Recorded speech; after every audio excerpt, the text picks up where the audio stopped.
Let us show you how you can pair your Mi Robo Vacuum Mop P with your Mi Home app.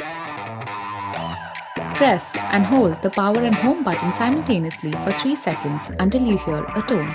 After installing the Mi Home app, click the plus icon on the top right corner of the app.